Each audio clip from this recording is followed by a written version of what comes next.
I live on the east coast of the United States. Recently, I moved to Florida from Georgia and figured it would take a couple of days to sail my boat down there to our new waterfront house. I didn't have any cars with a tow hitch to carry the boat, let alone a trailer to carry it with, so sailing it seemed like the best option. While my wife finished up moving the rest of the stuff to our new house, I kissed my family goodbye and set sail. None of them were really willing to come with me on this adventure, and I didn't blame them. But anyway, I brought enough food and gas to last me the whole trip. The first day was a breeze. I got some sleep, then sailed for 10 hours the next day, with breaks in between, of course. By nightfall, I went to bed in the cabin. Sleeping in a rocking boat isn't exactly the easiest thing to do, so I was up for hours rolling around on my sides, trying to find a comfortable position, trying to press my head firmly enough into the pillow, thinking it would hide the unbearable feeling of the boat rocking over the ocean surface. Eventually, I heard sounds coming from above my head that I could best describe as small thumps, and it sounded like someone walking on my boat. I couldn't tell yet. With a medium-sized fishing boat floating out in the ocean, random sounds like creaks and thumps are going to be made, but these thumps were coming so rapidly and consistently. I started to get sick with the thought that someone out this far could be on my boat. I had to get out and look, but I wanted to be quiet. So, I opened the cabin door very slowly. But before I could even open it all the way, I heard a big splash in the water. It sounded to me like someone or something jumped into the water. I was honestly scared I wasn't alone, even though it made no sense to me. I didn't want to go outside. I felt I should move the boat away from whoever or whatever was out there in the water. So, I ran outside to the cockpit and started the boat engine. I gave the boat some gas and got myself the hell away from there immediately. I heard my boat bump into something in the water. Not something heavy enough to cause any kind of impact, but heavy enough to hear it and slightly feel the boat bump. I didn't see what it was because, to be honest, I wasn't paying attention to whatever was out in the water. Plus, the lights weren't on anyway. I sailed for a few hours in the deep night because I was wide awake anyway. When I started to get tired, I killed the motor and went back to bed. Emphasis on the word bed, not sleep, because even though I felt tired, I was still having trouble falling asleep. I figure half an hour passed, and I started hearing more thumps. This time, the thumps seemed louder and more clear for some reason. In a split second, my heart started racing again. The thumps were consistent and deliberate sounding. Again, no way it was just boat noises. I felt like I was being followed by someone. I couldn't just sit there and hide in the cabin like this all night. I had to sum up the courage to go outside again. But when I checked, there was no one on the entire boat. Was it my imagination? Were these sounds really just coming from the boat? I decided that must have been the case and once again went back inside the cabin to bed. I lay there extremely silent now, trying to listen for any little noise. When I did this, I heard something. I knew I did. It wasn't the sound of thumping or anything like that. I had to perk up my ears to really pay attention. I figured out what I was hearing. It wasn't the sound of the wind outside or the water hitting the boat. It was the sound of someone breathing. It was not the sound of my breathing, but someone else's. It was coming from inside the cabin. Of course, I panicked, but I tried to maintain composure so as not to make it obvious. I got out from the bed, walked outside the cabin, and locked myself in the cockpit. I intended on sailing until I could find a dock by the shore. There's a small window that looks into the cockpit from the cabin. It has a curtain. I turn to it every minute or so, at least once, to look back at it, expecting to see someone watching me. One of the times I looked back, I did see someone. The curtain was curved up a little bit in the corner, and I saw someone's eye and maybe a quarter of their face peeking into the cockpit. I turned away right away, acting like I didn't see them. I had the thought, what if it was my young son trying to scare me? But it wouldn't make sense. I saw him waving goodbye when I set sail from the house. It was 3 or 4 tense hours of hell, thinking at any moment someone could break into the cockpit and stab me. But I made it to shore and sailed through the narrow canal. I had already called the cops 15 minutes earlier, requesting they have a few officers waiting at the dock I was headed to. It was still dark out, but I saw people standing on the dock, and I couldn't have been more excited to get there. When I stopped the boat next to the dock, I came out from the cockpit, screaming at the officers to help, pointing at the cabin door. The two officers went into the cabin with their hands on their pistols. 10 seconds later, I heard them yelling at someone. They pulled out some guy with really long gray wet hair and a similar beard, wearing wet skinny ripped jeans and a gray t-shirt.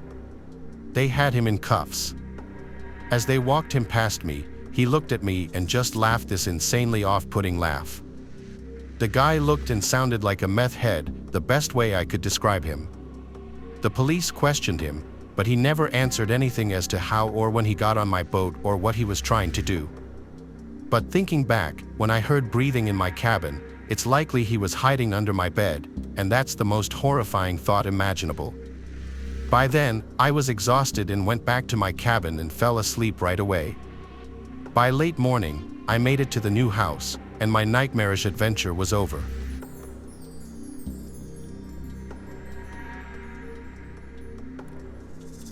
On April 17, 1918, the SS Reup set sail from Portland, Oregon, bound for the South Pacific.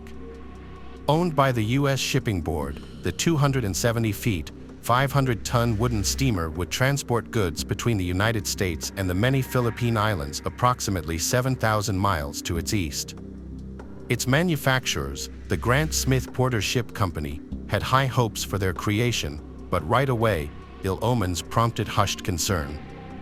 When the ship launched in Portland during the spring of 1918, it tumbled into the water and smashed into several houseboats on the Willamette River.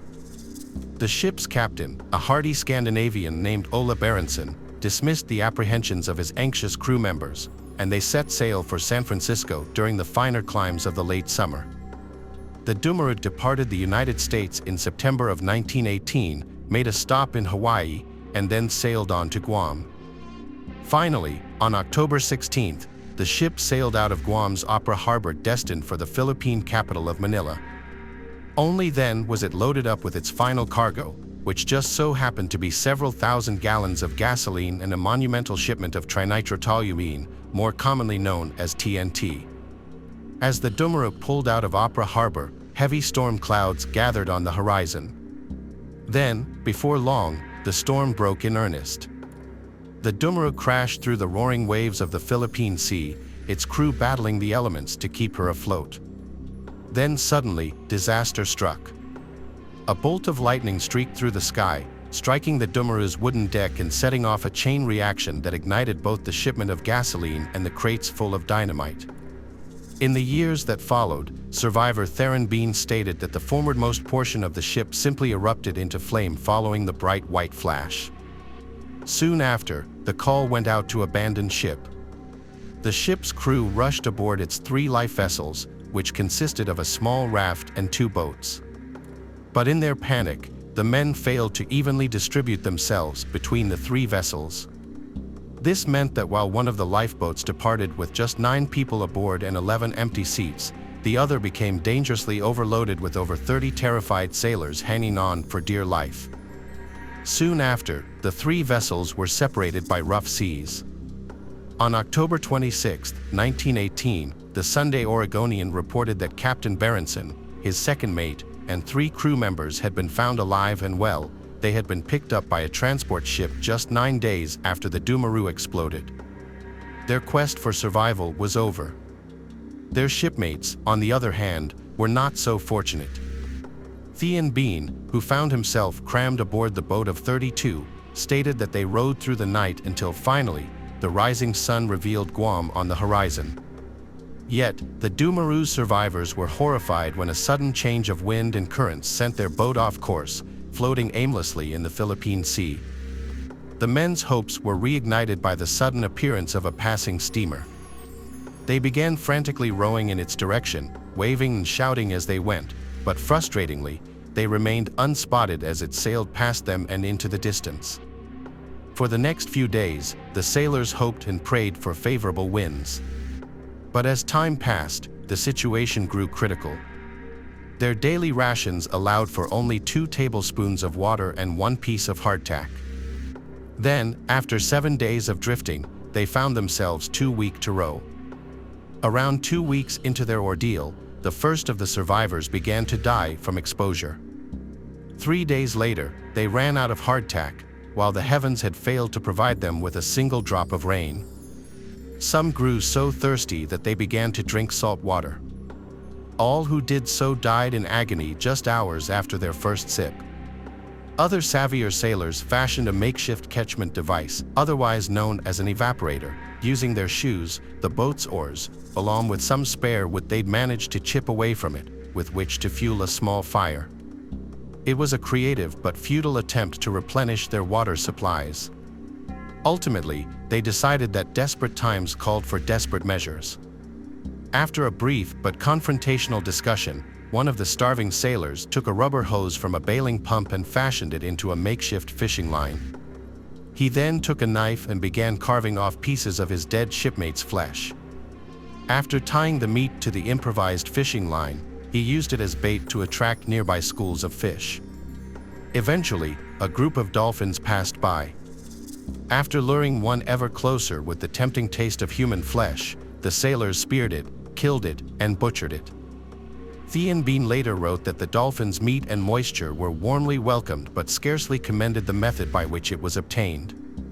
Finally, on the 24th day of their ordeal, the survivors of the SS Doomuroo began to drift towards land. There had been weak celebration upon its sighting, and for the first time in weeks, the men felt some semblance of hope return. Little did they know, the worst was yet to come. As their lifeboat approached white tropical sands, choppy waves caused it to capsize. The surviving sailors were tossed among a seabed strewn with jagged skeletal coral, inflicting terrible gashes and scrapes to their tender sunburned skin. Some men were simply too weak to swim to shore and drowned among the coral, failing at the final hurdle. In a tragic turn of events, of the 32 men who climbed into the Doomuroo lifeboat on the day it exploded, only 14 of them lived to tell the tale. Those that returned were treated as minor celebrities and, like Thean Bean, were venerated by a sympathetic media that was already buzzing with excitement over the Great War in Europe. They were treated as men of grit, will, and determination, while those who died were revered as great Americans, men who braved wild frontiers not just for their own enrichment but for the benefit of their families and their nation. Thean Bean claimed that upon their passing, his fallen comrades were given respectful burial at sea. But the truth was deeply and disturbingly different. Almost 12 years later, on January 1st of the year 1930, a man named Eliel Thomas published a book which stunned the American maritime community. It was entitled The Wreck of the Doomuroo, A Story of Cannibalism.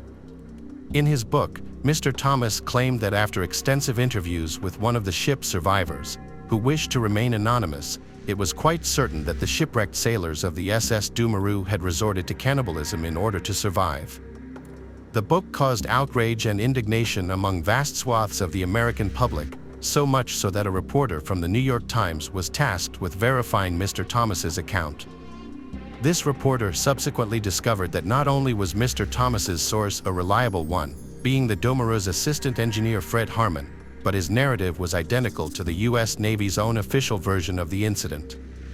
According to the report taken from a U.S. naval base in the Philippine Islands, 4 of the Doomuroo survivors passed away on the 18th day of their ordeal. One of these men, the ship's first engineer, had supposedly permitted his fellow sailors to consume his flesh upon his passing, and so they did. After carving off pieces of the dead man's flesh, the surviving sailors boiled the meat in a kerosene can. It tasted good, the assistant engineer reportedly stated. Everyone seemed to feel a little better after eating. The next day, the survivors ate a little more, but this time Harmon reported that the amount of salt in the meat made everyone sick and crazy. Harmon also stated that the proposal to cannibalize the dead was the suggestion of a Greek sailor he referred to as George. Wielding a hatchet, George was alleged to have demanded that they consume the flesh of the fallen. "We're all dying," he reported. George yelled, "Cook the chief or I'll do it myself."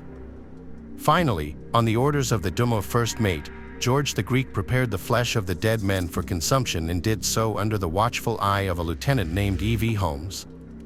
The lieutenant went ahead and ordered the Greek to place small parts of flesh on the wooden boat baler that was shaped like a large sugar scoop and then wash them in the sea. Harmon said afterward, the wooden baler was passed around to all.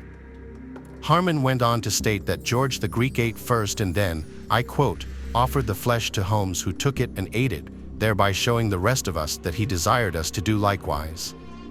We ourselves had come around to George's way of thinking, and we decided to go right on with what the Greek started.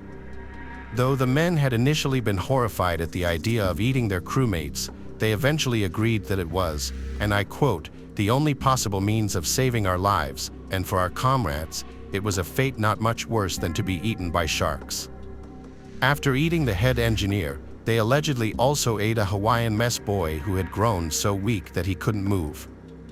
Following the publication of L.E.L. Thomas's highly controversial account, the Dumo's survivors admitted that the reports of cannibalism were true. However, the Connecticut Examiner went on to report that, quote, speculation still persisted about several disappearances, speculating that some men jumped overboard and became shark food rather than risk being eaten by their comrades, and grisly unsubstantiated rumors of casting lots before an unlucky chief engineer and Hawaiian mess boy were killed, cooked, and eaten. Reports of cannibalism and the allegations of voluntary deaths include details that are beyond horrifying. But perhaps one of the more subtly chilling aspects of this case is that had it not been for a shift in the wind, or had the passing steamer noticed the small lifeboat and come to its rescue, this grisly and terrifying episode might well have been averted entirely.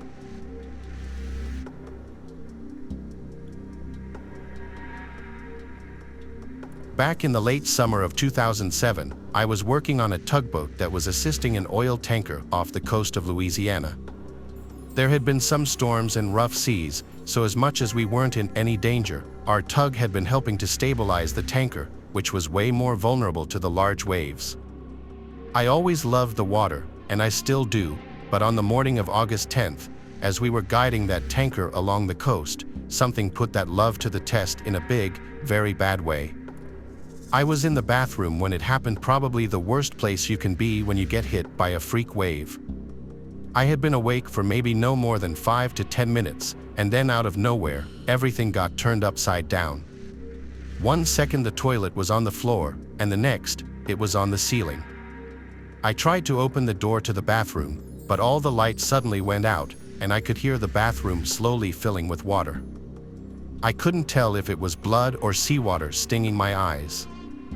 Then I finally got the bathroom door open, but I didn't have long to celebrate because I felt this heavy thunk as the tugboat touched down on the seabed at least 100 feet below the surface. When we got the door open, everything was dark. Water was everywhere, and I had no idea which way I was facing. Our propeller was up, our wheelhouse was down, and in the alley next to the watertight door, which led to an exit hatch, I saw 2 of my coworkers struggling with the hatch as the water levels continued to rise. I panicked, thinking we'd all drown if we failed to get that door open, so I did something completely against my instincts and dived into the water to look for a different way to escape. I don't imagine many of y'all have been in a shipwreck before, but when your ship goes down like ours did and takes on a ton of water, it rushes through your ship in very odd patterns.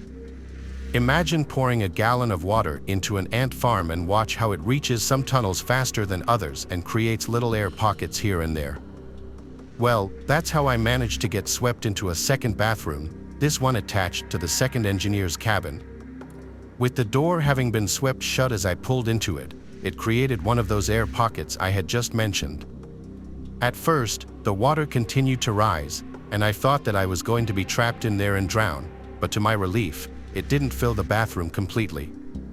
It only filled up about 1/3 of the way and then just suddenly stopped. Part of the reason it didn't fill up was because we routinely kept all the cabin doors closed. We did this mainly as a security precaution, but it also secured parts of the ship from flooding and meant that I could cling to a wash basin in my own private air bubble at the bottom of the Gulf. As I stood there in the darkness, I started to hear my coworkers screaming and yelling. I couldn't make out what they were saying, but I figured that they might have gotten the hatch open, so with that in mind, I decided to do everything I could to swim back to them. But when I tried to pry the bathroom door open, the door handle snapped off in my grip. I remember feeling a panic rising up in me again, one so intense I thought that I might lose my mind right there and then. But then suddenly, it just stopped, and I felt this strange sense of calm wash over me. Everything that had happened over the previous few minutes had been so chaotic and terrifying, but after that door handle snapped off in my hand, it felt like I had control of the situation. I knew where I was, I knew what I needed to do, and I had no choice but to solve the problem of opening the door. It was that or die trying, and as crazy as it sounds, just thinking that to myself all these years later brought about that strange sense of calm. It was just me and that bathroom door. Whatever came next, we could cross that bridge once we came to it. I remember spotting a vent and thinking that if I pulled off the steel grill, I could probably use it as some kind of tool. Luckily, it was strong enough for me to use to force open the bathroom door, but that wasn't an instant thing. It took a lot of time and effort, and during the attempt, I heard the cries of my coworkers going silent one by one. I thought they had escaped, but now I know differently. Once I had the bathroom door open, I was back in the second engineer's cabin. I saw 2 life jackets, each with a small flashlight attached. I put one in my mouth, lodged the other in the elastic of my underwear, and then attempted to swim for the escape hatch.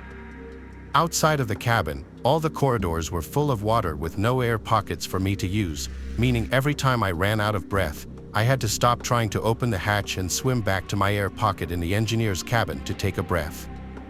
The first time I swam back, I almost missed the door to the engineer's cabin. It was dark, all the doors looked the same, and I knew that if I got lost or confused, I'd most likely drown. I later found out the exact same thing happened to a coworker who drowned in the mess room after confusing it for someplace with an air pocket. To stop myself from getting turned around, I tore off some fabric from one of the engineer's coveralls, tied it into a rope, and then attached one end to the door of the cabin so I could use it to guide myself back whenever I ran out of breath. I tried again and again, but still, the hatch wouldn't budge, and I eventually decided that I should save my strength, stay in my little air pocket, and rethink my attempts to escape. I had to just stay put, stay calm, and think. And I'm not kidding when I say hours went by. I ate tin sardines and drank canned soda just to keep my energy levels up, but I had to keep my legs out of the water. I knew I'd scraped my leg during one of my escape attempts, and at first, I thought the stinging was just the salt water getting into the wounds, but I quickly realized it wasn't just the salt water. It was little crayfish swimming up to pick at the peeling skin around the wound. I also thought the water level would remain stable, but after a while, I realized it was slowly rising from how it seemed to be creeping up the wall. And that's about the time I just accepted that I was going to die. I kept thinking about my family, and it brought me a strange sense of peace knowing that they'd be there to carry on without me. Sure, it would hurt some my kids would grow up without their father, but they'd no doubt get a big payout from the company, and then on top of my life insurance, they might just get a big enough check to keep them comfy for the rest of their lives. Imagining and thinking those kinds of thoughts was all I could do to comfort myself, and I remember just sitting there, trying to conserve whatever oxygen I had left, in total silence, just waiting around to die. Then suddenly, the silence was broken by the sudden sound of metal on metal. It was like a hard clunk, and although I couldn't see what was going on outside the boat, I knew that there was a good chance someone was out there, someone that might be able to hear me. I didn't scream or yell, as that would have burned valuable oxygen. Instead, I started to hammer my fist against the bulkhead, hoping whoever was out there would recognize that someone was alive inside the tub. Minutes later, I saw a light through one of the portholes and realized that there must have been divers swimming around outside. I took a deep breath and then dived back into the water. My goal was to find a porthole through which I could see the divers, so I went room to room, prying open doors, then heading back to the air pocket for another gulp of oxygen. Then back I went, repeating the process over and over until finally, I caught sight of the divers outside. I remember pushing my hand up against the safety glass, and one of the divers later said he just thought it was another body at first. But when I started trying to bang on the glass, they realized I was alive. I wasn't taken straight to the surface. You'd think that that might have caused more emotional turmoil than it did, and after being trapped in a wreck like that, most would want to return straight to the surface. But you can't do that. The sudden change in pressure might actually kill you. So I spent a real long time in a diving bell, sucking air from a spare oxygen tank, before I was allowed to resurface. The divers told me I'd been down there for almost 14 hours. I don't even think it felt like 3. I guess my sense of time was disoriented, but resurfacing to the night sky instead of daylight made it feel like I time traveled or something. A bunch of medics checked my vitals to ensure my temperature and blood pressure were okay, and then they advised that I go visit a hospital. But all I wanted to do was get home to my wife and kids. So, although I wouldn't advise anyone to ignore medical advice like that, I went straight home and gave them all the biggest hugs of their lives. I had some real bad dreams for a long time afterward. Sometimes, I'd feel like my bed was sinking, and I'd wake up with sweat-soaked bed sheets, which I guess prolonged the process of realizing it was just a nightmare. Other times, I'd dream that water was rushing in via my bedroom windows and that my wife was unconscious. I'd pick her up, carry her to the door, but it wouldn't open, and the water would just keep rising and rising until I woke up. Some friends suggested that we just take a vacation someplace really landlocked, and that helped a whole lot. I stayed away from the pool for a whole week and a half, though, until I finally forced myself to face my fears. I guess the context of that vacation helped, knowing that I was safe. And like I said at the start, I've always loved the water.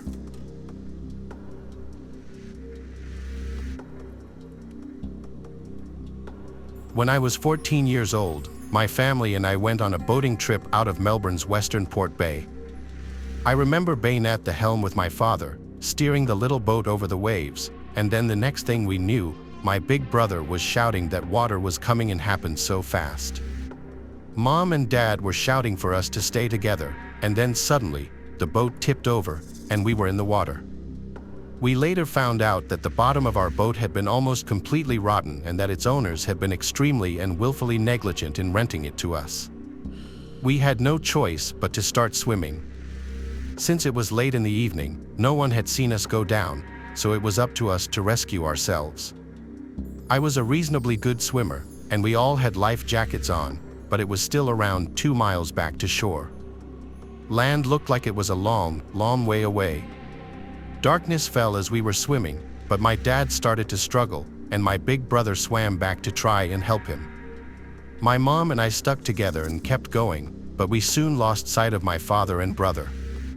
Seagulls cried out above me, and I kept imagining that they were warning me of an attack from sharks that were no doubt swimming in the waters around us.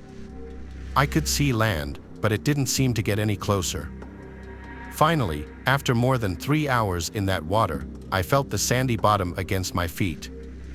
I'd reached the mud flats of what I believed was the mainland, but my mom, dad, and brother were nowhere to be seen.